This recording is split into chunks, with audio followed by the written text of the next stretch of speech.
You started out with sort of talking about some of the difficulties in the terminology of globalization, and I think that there's also something very political regarding sort of the attitude and the politics of a movement that is anti-globalization, because I think that what it's sort of wanting to be is really anti-imperialist.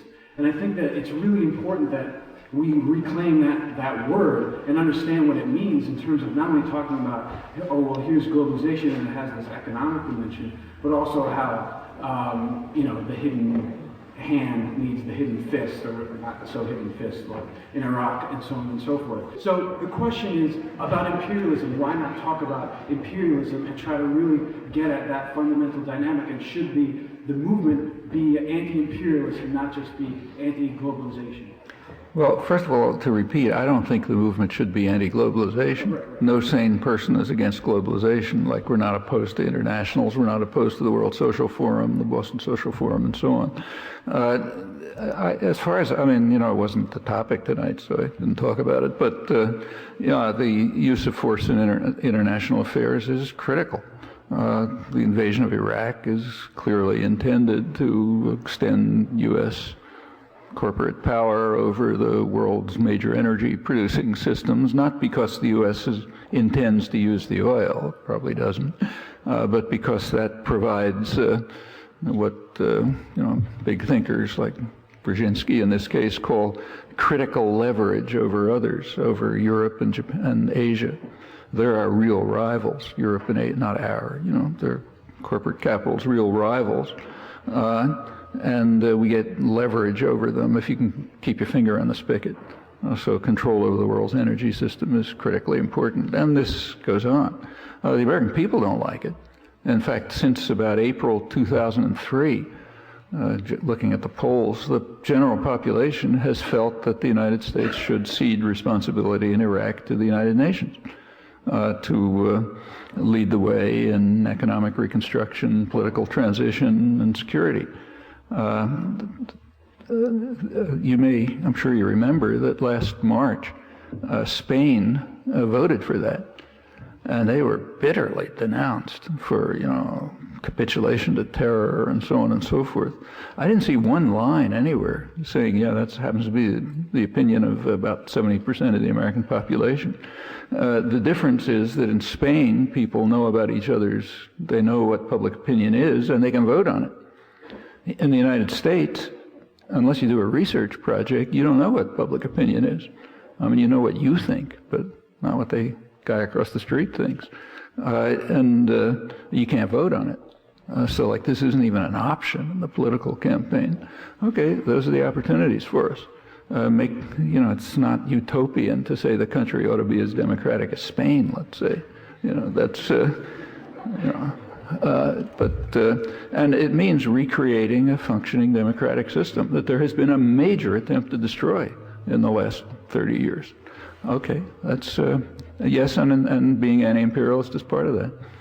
Hi, my name is Tom. I'm an activist on the Northeastern campus, and one of the things the anti-war movement, really is sort of dealing with right now is the whole topic about elections in Iraq and in Palestine, and sort of the Bush administration trying to paint this, beautiful sticker of democracy on, on these imperial occupations. So I was wondering, I know Iraq wasn't directly the topic of the discussion, but if you could sort of comment on, the role of elections during, imperial occupations, and specifically right now what that means for the anti-war movement. Well, I'd recommend a really good book by my friend and occasional co-author Edward Herman, around mid-'80s, I guess, called Demonstration Elections, in which he goes carefully through the elections that were being held in the 1980s, mostly in Central America. In fact, the ones that are now being described as, models for Iraq and how wonderful and so on and so forth. And he points out that quite systematically, he's right, the data are correct. The U.S. was willing to accept the outcome of elections if the country remained under U.S. control. And if that worked that way, it was called an election, even if people went to the polls with guns at their heads and the polling places were transparent and tens of thousands of people had been slaughtered, as in El Salvador, to make sure that the wrong guys didn't run, and so on and so forth. As long as it came out the right way, it was an election. On the other hand, if a much freer election came out the wrong way, it wasn't an election. So one thing that is out of American history is the election in Nicaragua in 1984. I mean, everything you read says that the first election was in 1990, because then, after years of terror and violence and massacre, the population was desperate enough so they voted for the American candidate, U.S. candidate, so that was an election. Now, what happened in 1984? Well, you know, there was an election. It was probably the most heavily monitored election in history. The Latin American Studies Association had delegations, professional association of scholars, that people had done field work in Nicaragua all over the place. The British Parliamentary Human Rights Group was there. A very hostile right-wing Dutch government delegation was observing, and so on. They all said, yeah, it was even the ones who didn't like it said, yes, it was a free election. You know. But it doesn't exist. And it doesn't exist because it came out the wrong way. U.S. couldn't control it. In fact, this is even recognized in scholarship. You know, you take a look at the main scholarship on what's called enhancing democracy, and it says the U.S. was willing to accept democratic elections as long as it kept to what's called a top-down form of democracy with traditional elites in power linked to the United States. Then it's an election. And then you talk about how wonderful it is, and if it's, you know, some enemy carrying out, it's terrible. And sometimes, again, this is just straight conceded with remarkable frankness. Sometimes it's shocking. Like when Arafat died, the New York Times ran a big think piece on the front page by one of their, you know, main intellectuals, which opened, the first paragraph, front page, says, what will happen next is going to test the quintessential American faith that elections legitimize even the weakest of governments. That's paragraph 1. You go on, you know, get to the continuation page if you're not too bored. You get to the last paragraph, and it says, the United States has been unwilling to allow elections within the Palestinian community because they knew Arafat was going to win. Okay, so the quintessential American faith turns out to be elections are fine if we can pick the winner. You know, otherwise they don't exist. And this is in a single article. You have to be really brainwashed not to see what that's saying. And that's consistent. So yeah, elections will be okay as long as the U.S. runs it. How likely do you think it is that the United States would permit a sovereign democratic Iraq? Just think for a minute. What would its policies be likely to be? First of all, if it's moderately democratic, it's going to have a Shiite majority. That means one of the first steps it'll make is to mend relations with Iran. They don't love Iran, but you know they're going to continue with what was going on, trying to recreate relations with Iran and friendly relations. They're right next door in Saudi Arabia.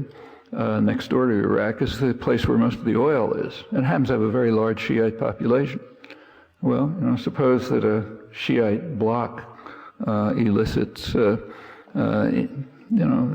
arouses the population nearby to join into this new emerging Shiite democratic sector in the Middle East, which happens to control most of the world's oil. The U.S. is going to sit by and allow that? It's the worst nightmare that planners could imagine. An independent Arab bloc controlling most of the world's oil, democratic and sovereign. Furthermore, Iraq is, as soon as if it was democratic and sovereign, it would move right away to try to reconstruct its natural position in the Arab world. It should be the leading country in the Arab world, most educated, trained, et cetera, plenty of resources. That means, among other things, it's going to confront the regional enemy, namely Israel. So it's going to rearm. of course, probably develop weapons of mass destruction to counter those of the U.S. client in the region. The U.S. is going to sit by. I mean, the concept is so outlandish that, you have to ask yourself how people can even write the words in front of them. And if you ask, furthermore, what is the evidence that the U.S. is pursuing what the Globe calls Bush's messianic vision? What's the evidence for that? Well, it turns out there is a particle of evidence, one particle of evidence. Our leader said so. That's it. There isn't. Try to find any further evidence that that's what the U.S. is doing. Nevertheless, there's 100. As soon as that was announced, and remember, this goal was announced after every other pretext for the invasion had collapsed. So, no weapons of mass destruction, no ties to terror, all collapsed. All of a sudden, it turns out the goal really was our messianic vision. And literally, I've been looking for a reaction since. I can't find one commentator who doesn't take for granted that that's the goal, based on the fact that after every other pretext collapsed, this one was announced. You couldn't get this in North Korea. Is there any evidence against it? Yeah, there's overwhelming evidence against it. The whole record of history, the current record of dealing with democracy and so on, but it doesn't count. Our dear leader announced it, so it's the truth. There are critics, but the critics say noble, inspiring, but beyond our reach. They don't have the right culture and so on and so forth. And that's the range of discussion. But the real story is what Herman was writing about 20 years ago. So Rumsfeld is correct when he brings up El Salvador as a model for what's happening. He's assuming that the population has been beaten into such ignorance that they won't know what that means. Well, we can tell them what it means. Just two quick questions. One is regarding the Social Security. The Social Security Administration usually assumes a 1.8% growth of the economy, and that's the usual calculation they make to give a very poor picture of the Social Security system. But even with that assumption, it's still been shown that the system can be sustained, and that's been shown. I think I was reading it on dollars and cents. And but the thing is, one of the critiques which comes from the right wing end is, how do you know that 1.8% growth of the economy can be sustained? To me, this is like some kind of a doomsday prediction, something terrible will happen. That's ridiculous. They're talking about, you're right. When you actually look at the numbers, none of it works out. It's all fabricated. But see, I think that's the wrong way to look at it. You don't have to be a sophisticated economist to go through all the analyses and show, yes, it's all nonsense, as you can read even in the New York Times. There's a very simple fact that's right in front of everybody's nose that tells you it cannot be a crisis. Okay, the story is supposed to be that the baby boomers are going to impose a great burden because the number of working people relative to elderly will decline, which is true. But what happened to the baby boomers when they were 0 to 20? Was the society paying for them? It was a much poorer society then, but it wasn't a huge problem taking care of them when they were 0 to 20. Why is it going to be a huge problem when they're 70 to 90? No more problem. In fact, if you look back to the 1960s, you find that there was a problem, but it was met without any tremendous crisis. There was big increase in expenditures in schools and, other facilities for children and so on and so forth, and it was met. Okay, it's a much richer country now. If you could handle it when they were growing up, you can handle it when they're elderly. This is independent of all of this, the shenanigans of the statistical calculations are going to run out in 2075 and so on and so forth. In fact, if you look at the relevant number, what's called the dependency ratio, the ratio of working people to population, it's the working people who are taking care of the population, right? You take a look at that number, the ratio of working people to population, it reached its lowest point in 1965.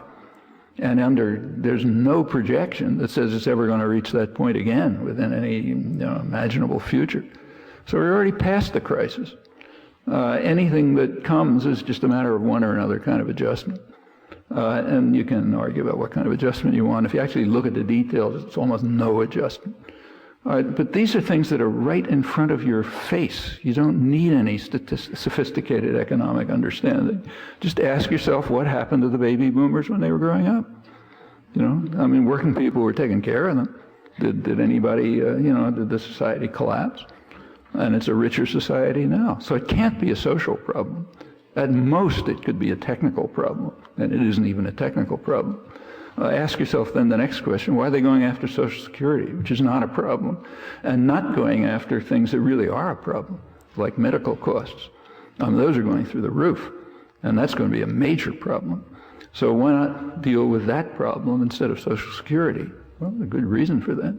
The medical system is extremely inefficient, the highest per capita costs in the world by far, and relatively poor outcomes. The U.S. is the lowest level of industrial countries, but it's privatized. In fact, that's why it's so inefficient. And you can't go after that. So you can't go after a system which is under the control of insurance companies and corporations and so on. That's pharmaceutical corporations. That's immune. So it doesn't matter if that's causing huge financial problems. On the other hand, Social Security is based on a principle that it's necessary to drive out of people's minds because it's an extremely dangerous principle. Social Security is based on the principle that you care about other people. It's based on the principle that you care whether the disabled widow across town is going to have food to eat. And you cannot allow people to think that. That's a really subversive concept. So you got to drive it out of people's heads. And the way to do it, you got to the only thing you're supposed to do is, maximize your own consumption of goods and subordinate yourself to power. That's life, Anything that involves caring for somebody else has just got to be out of it. Or believing that there's a community responsibility to make sure that people, can go to school and have food to eat and so on. That's just deeply subversive. So therefore you go after Social Security, even though it's not a problem. And it's transparently not a problem. Simply look at the dependency ratio. Forget the complicated, projections and so on. Are you familiar with the work of Hernando de Soto? Hernando de Soto Yeah. in Peru? Yeah, for people who aren't, there's this sort of development theory that's very popular now with the conservative set. So this guy, Hernando de Soto, in 2004, won the Milton Friedman Prize from the Cato Institute. But anyway, the theory, well actually, could you just briefly describe the theory? And I assume you think it's completely wrong-headed, but since it has a lot of currency, I'd like to hear. Well, it doesn't have that much currency, but it's kind of, make sure that people own some property, can make their own decisions about property, have choices they can make within a market system. As I understand it, basically, the reason poor people in developing countries are poor is because they don't have access to capital markets. And That's right. Capital markets, yeah, and that means they don't have that's kind of property. Yeah. rights that they can't then convert into a collateral for loans. So basically, all we have to do is write down that these guys own something. That's right. Voila. As soon as we do that, General Motors will go away, and Merck will go away, and Is there anything there? Or anything? No, there's something there. There's something there. And in fact, there are proposals that are not crazy that could be meaningful reforms, like say Milton Friedman. One of his proposals that's sensible is a negative income tax. So if you're below a certain level, you get paid rather than paying tax. Actually, that's been partially legislated with the earned income tax legislation, which is a positive development. It's helped people. These are kind of, small reforms that make some sense. They don't have much to do with the general problems of the society. But look, but it's like improving it's like putting enforcement measures into safety and health regulations in the workplace. In the last 20 years, the regulations have not been enforced. In fact, the Reagan administration pretty much informed employers who aren't going to enforce it. But enforcing those regulations certainly makes sense, makes people have better lives, more safe, more healthy, and so on. And some of these proposals are also not unreasonable. I mean, they don't have any grand significance. They're among the many ways you can think of making the society a little more civilized. But it's as a solution to anything, how can it mean anything? And we've got a very high concentration of power and capital and so on, and all this would do is put some band-aids around the edges of it. But if it's understood for that, as being that, well, sure, like a lot of other mild reforms you can think of. Yeah. Yeah, I have two issues. One is you kept talking about the Chicago Council of Public Relations, and where could we get that information? Do they have a website? Yeah, they have a website. They have a website. Yeah, Chicago Council on Foreign Relations, CCFR. I forget what their web. If you drop me an email, I'll give you their website. But they're the main organization in the country, the most respectable one that does regular monitoring of opinions on international affairs. Okay, and they usually do it every 4 years, but they came out with a special study timed for the elections. I think it came out in September, and mostly I was citing it. Almost actually, I actually had a friend I have a friend who's a kind of a media, internet fanatic who does internet searches all the time. It's a nice kind of friend to have. I asked him if he'd mind doing a LexisNexis search to see how much coverage there was of this study and another major one that came out, the other one I mentioned on Program of Public Policy Attitudes. And I think I remember the results, something like this. In the national press, 0. Like nothing in the New York Times, the Washington Post, Christian Science Monitor, national press. In the local press, there were a few reports. Actually, I think 2 or maybe 3. One of them happened to be in the Boston Globe. If you take a look at the Boston Globe, there was an article, I think September 29th, inside somewhere, that actually reviewed some of the results. The other, I think the Houston Chronicle reported it. There was an article in the Denver Post, an op-ed written by a law professor. He reviewed it. There was actually an article in Newsweek. And that's about it, for the country, of the most important information about the elections. I mean, if you have a democratic society, there can't be anything more important about elections than what public opinion is, right? And that's close to the total coverage, maybe exactly the total coverage, which means nobody knows about it. Even if an article appears once in a newspaper, like on page 19 of the Boston Globe, who's going to remember, I mean, if you want to get people to pay attention to these things, you have to make them prominent. Like weapons of mass destruction in Iraq, or Social Security hitting an iceberg or something. That's what public relations is about. It's not, the business, like, GM doesn't put one ad on television.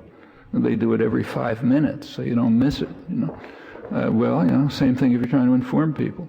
But the material's there, and whoever was up before you mentioned that I had an article in Z Magazine about it this month, which just quotes some of the results, but you can find it on the internet. I was in Venezuela last month. Pardon? I was in Venezuela last month, Oh. and there seems to be an impressive accelerating growth of democratic institutions there. That's pretty exciting. Yeah, and talking about land reform and... Were you doing some work there, investigation? Well, I brought some computers to a union, to the union movement. So. Yeah. Troublemaking again. Yeah. But, And they let you back in the country? What happened to Homeland Security? And like everything else, this information is very hard to get here. And there's one website, Venezuelan Headlines, headlines.com. But I was wondering if you could say something about that whole process and what your opinion is. Well, it's, I mean, I don't feel I'm no great specialist on it, but what's going on looks pretty interesting and exciting. I mean, Venezuela is a potentially very rich country. It's got enormous resources, but tremendous poverty. I'm sure you didn't miss it when you were there on the hills of Caracas and stuff. People have lived in misery forever in the midst of huge amounts of wealth. It's one of the major oil producers. That's why the U.S. kicked Britain out in 1920 to take it over because of its oil wealth, and has kept it ever since.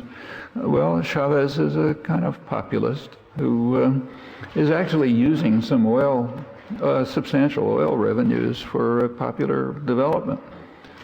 Schools, community development, other things.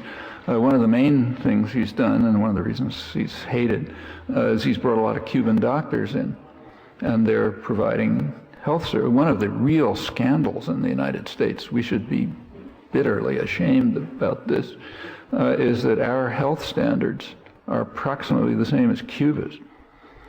Cuba is a poor third world country which has been under large-scale terrorist attack and economic warfare from the reigning superpower for 45 years.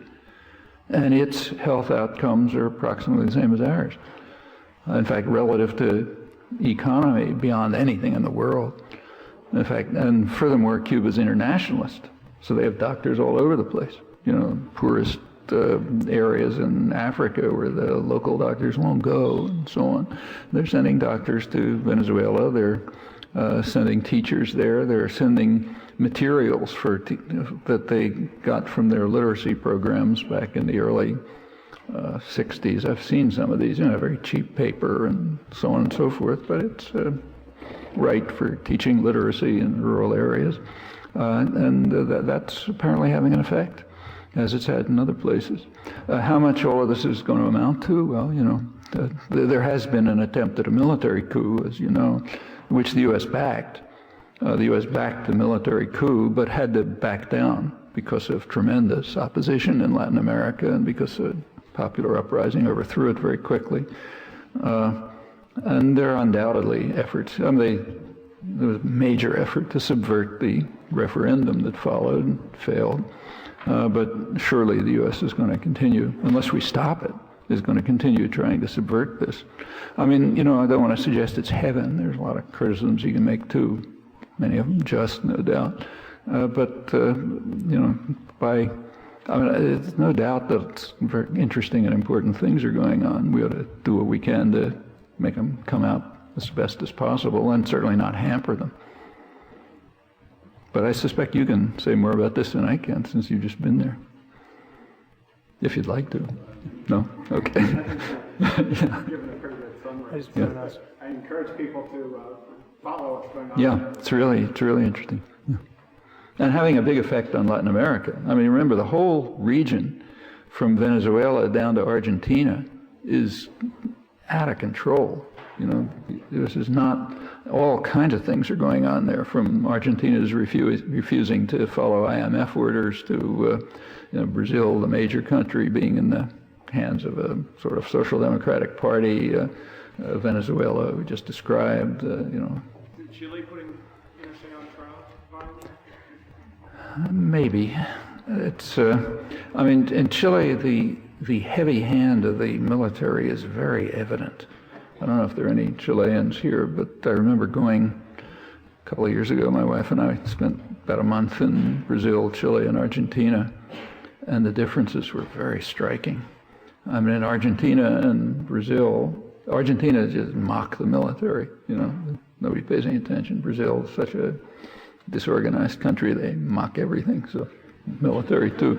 But in Chile, and this is years after the democracy had set in, people are literally afraid to talk. I remember talking to journalists, if they saw a soldier somewhere, they'd walk away. Just to give you this is a couple of years ago, like 6 or 7 years ago, but I was visiting one of the university towns, big university town, and I was walking through my wife and I were walking through the campus one evening with some friends from the university, and we noticed some big empty buildings, and I asked, why are they empty? And they said, I was told, those are dormitories, and the Army will not allow students on campus. And what was particularly striking about it was they didn't think they could do anything about it.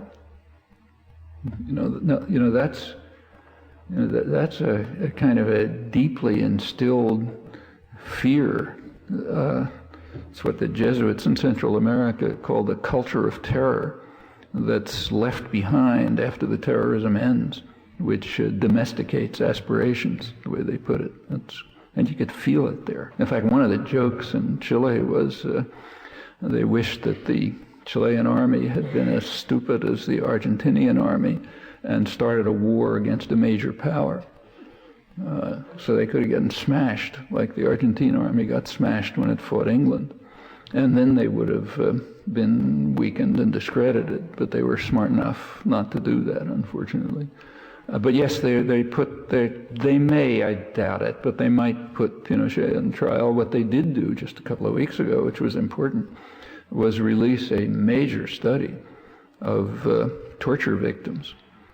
The careful major study, which had been carried out over years, they found about something like 30,000 torture victims, which in per capita terms in the United States would be about 700,000 per capita equivalent from the regime that we helped impose and support. In fact, if you look at there is an event in Latin America which is often called the first 9/11. Okay, that was September 11th, 1973, when the army bombarded the presidential palace. The president committed suicide. They destroyed the oldest democracy in Latin America. They instituted a murderous, vicious regime. The official number of people killed was 3,200. Actual number probably like twice that. Again, in per capita terms in the United States, that would be something like 50 to 100,000 people killed. It set off a wave of terror, not just in Chile, but in fact around the region. You just ask yourself, which of the two 9/11s was changed history? Well, you can decide it yourself, but the hand is still there. And they were very high. Not only did the U.S. help support the coup, we don't exactly know what role it played, but it certainly supported the terror afterwards. Not even any question about that, as did England, right through the worst period. What are our chances of getting back democracy in this country short of getting Soros to buy Diebold or Diebold? See, here I disagree with a lot of my friends, I have to say.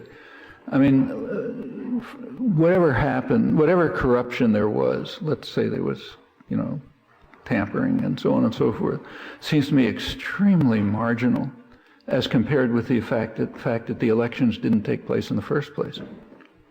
I mean, if you have an election in which public opinion is completely out of the electoral campaign, it doesn't really matter how much vote tampering there was. I mean, the real problem with the election, I think, was what I was talking about before. It's image projection by the public relations industry, which has about as much to do with democracy as the ads on television have to do with commodities. That's the problem, I think. And suppose that there hadn't been any vote tampering. Let's suppose that, Kerry had gotten 31% of the electorate instead of Bush. A little shift, and Kerry would have been in the White House. Would it tell us anything about the country? I mean, all it would tell us is, public was out of it, and it was a slight difference in who came in. I mean, they would have made a difference in policies. I don't doubt that, but it wouldn't have told you anything about the nature of the elections.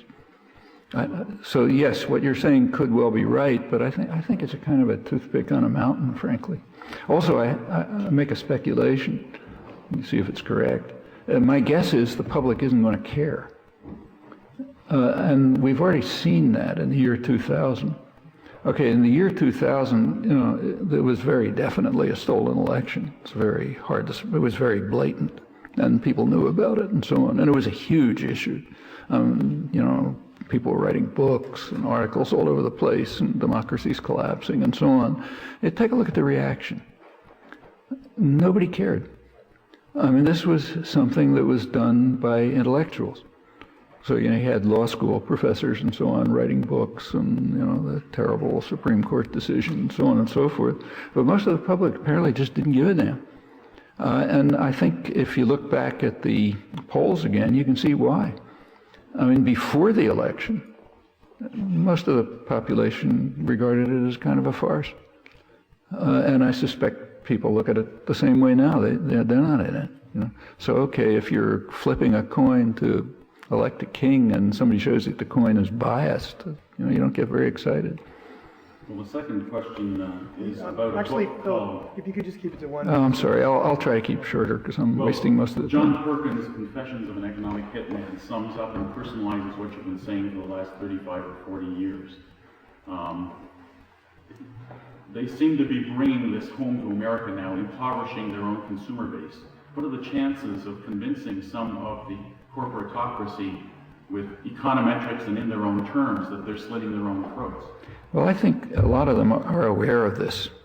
So, for example, if you look at, say, universal health care, which most of the population wants, but it's off the political agenda because the insurance companies won't allow it and the pharmaceuticals companies won't allow it.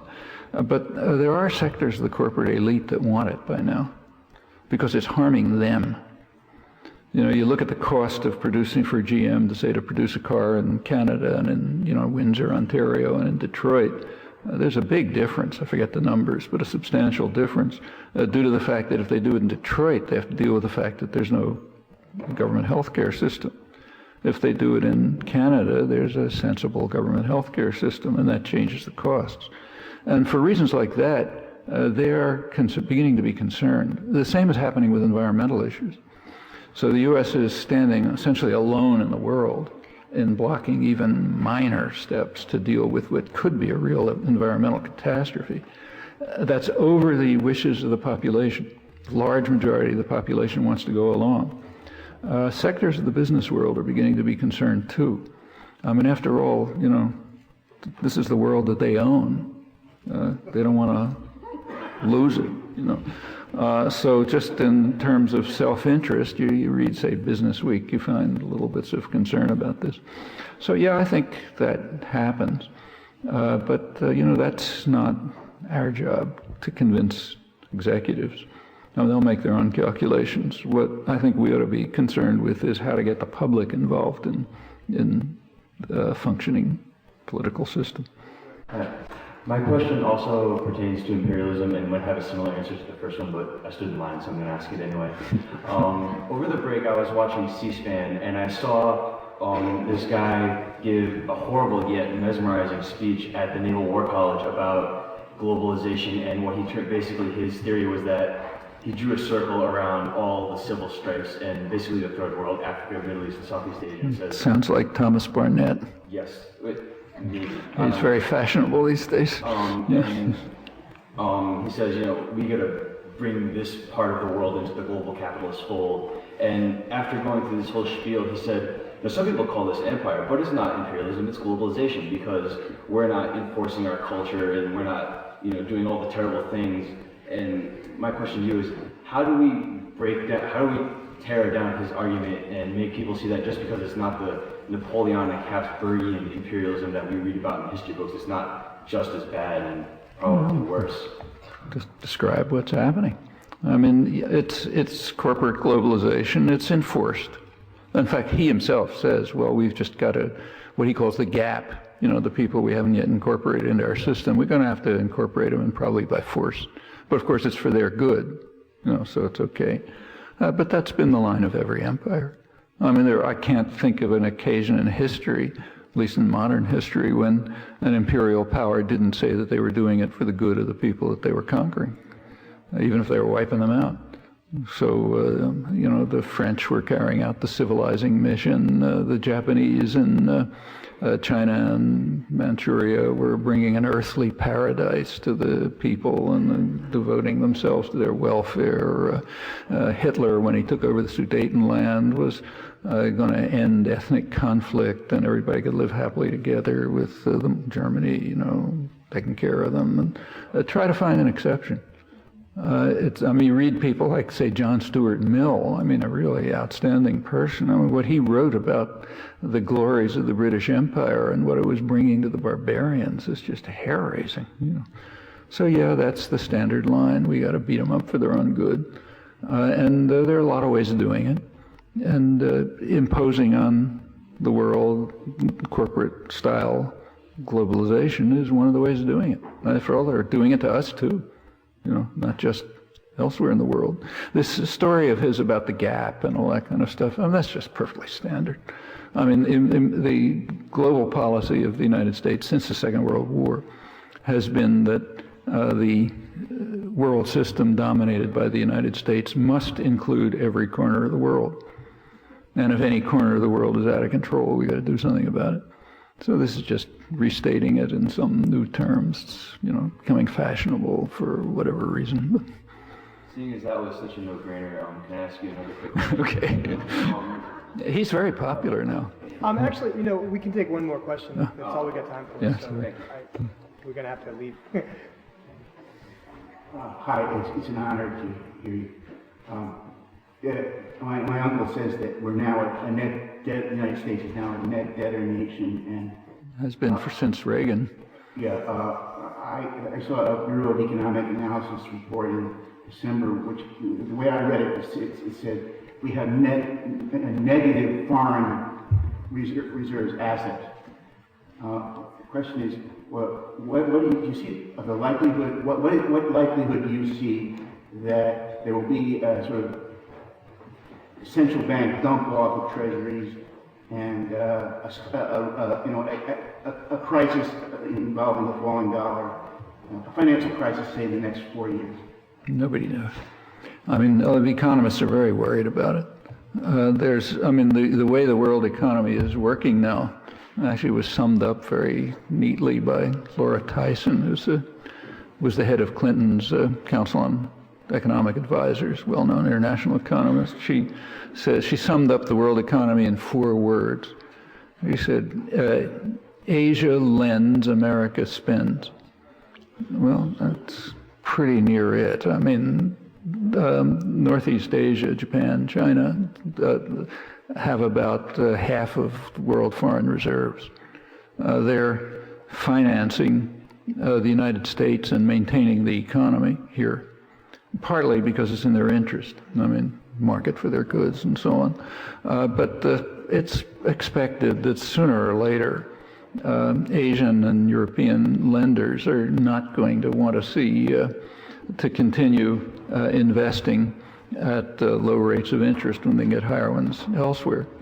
And they will stop funding the American militarism and consumption. What the effects of this will be. Another thing that's expected, by recently the U.S. intelligence agencies came out with a projection for the next 20 years, and one thing they predicted is that other countries are going to move to off. The dollar is now, the currency for international exchange, so oil is denominated in dollars and so on. And they're predicting, as most economists are, that the world is going to shift to a basket of currencies. The euro, which is now way above the dollar, even the Chinese currency, renminbi, and the yen, and so on. Well, what is that going to do to the American economy or to the world economy? Actually, nobody has a clue. No one knows if the existing institutions can deal with a crisis like that. So I certainly can't tell you, but it's playing with fire, that's for sure. So I guess that's okay. pretty much all we have time for. Sorry, folks, we're going to have to cut it short.